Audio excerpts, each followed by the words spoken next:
我们之前在这个机盖里边做了隔音哈，但是呢，它这个并没有一个保护棉去保护这些隔音也不行，所以说网上订了一个这个依维柯机盖专门用的，但它的缺点是什么？你要自己打眼去安装这些卡扣，它原本是没有这个眼儿的哈，所以你看现在在找每个眼儿，打完了之后，把这个东西又卡到往上一固定就完事儿了哈。专车专用的这个倒是，像我们里边的这个防震，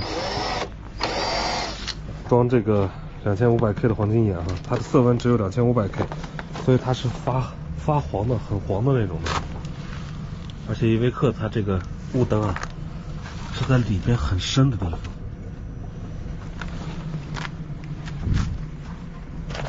安装这个灯泡的时候一定要注意，手不能触碰这个灯泡头，不然的话呢影响它的发光。就得要垫个毛巾啊之类的，还要把这个板拆下来。哎呦，我这还有冰锥。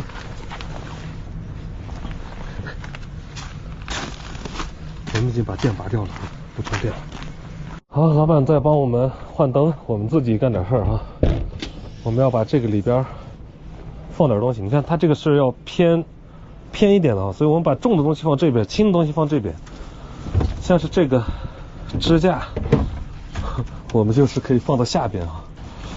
这玩意儿基本没啥用，但是带着总会有用的。找我们要放在车上的东西啊，首先就是那个大帐篷。那个大帐篷它还是比较沉的，所以我们放在右边。这个就是那个帐篷了，我们拆出来要小心点，以免划破了。这东西帐篷要是划破点的话就不能用了。看着眼熟吗？半仙曾经用过这个，用过1、2次，他也是，再没用过。我们把它放到我们的后备箱里。好，我们把半仙的帐篷塞到我们后备箱里边来啊，试一下能不能盖上，刚好能盖上啊。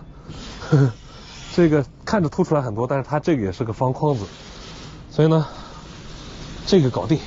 这次后备箱虽然大了，但是我们带的东西又多了一个帐篷。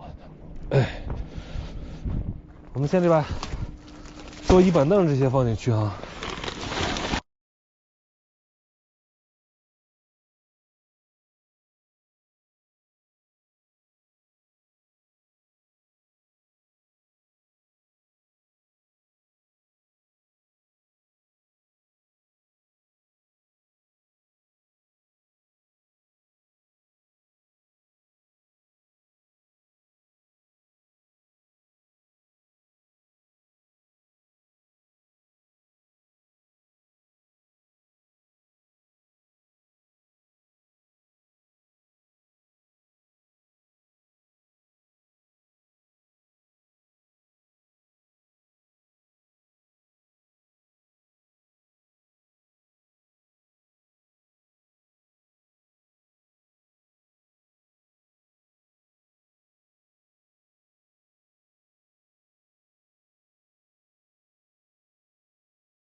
好，我们现在已经把这个舱塞了一部分东西了，但是并没有塞满，留一些空间，我们还要放其他的东西啊，桌椅板凳什么都可以竖着抽出来，就拿比较方便一些啊。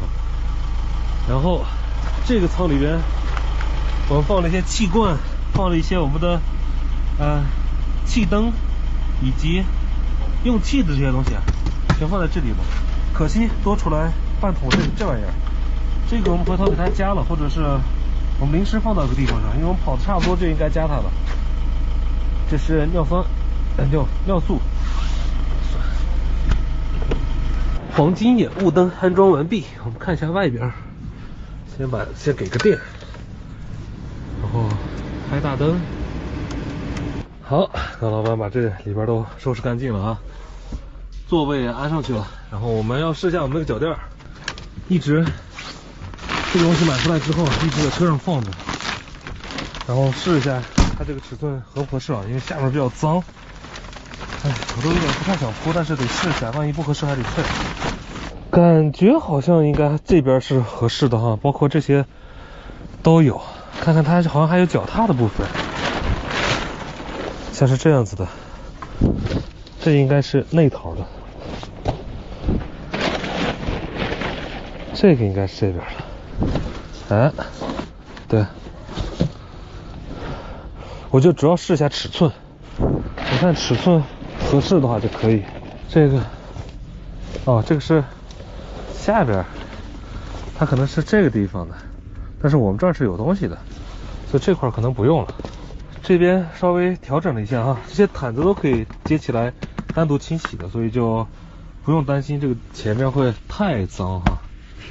下雨天啊什么的，那黑底实在是太难看了，所以我们给搞这个，这侧算是搞完了哈。铺完之后就是这个样子，还算是比较贴合，勉强贴合，并不是很完美。主驾驶位搞定，先这样凑合用这套吧，我觉得这套还可以，并不是那种用不成的哈。我们什么时候把这套用破了之后要换再说吧，现在暂时还是挺不错的。我们现在要试我们的冰箱了，这还多留几个这个东西啊，我们到时候看哪儿不合适再给它粘一粘。哎，这个大小刚好的冰箱呀，哎呦靠，就是不好往里装，而且还很沉。哦，这个放进去就别想着拿出来的事儿了啊，而且不一定能放进去，因为我当时量的这个大小啊太刚刚好了。哎，差一点点，差一点点啊，这尴尬了。这个冰箱可能滑进去了，太刚刚好了哈，这个刚刚好到没有间隙。我们要把它放平了，主要是它这个下面现在是不平的，什么东西梗住了呢？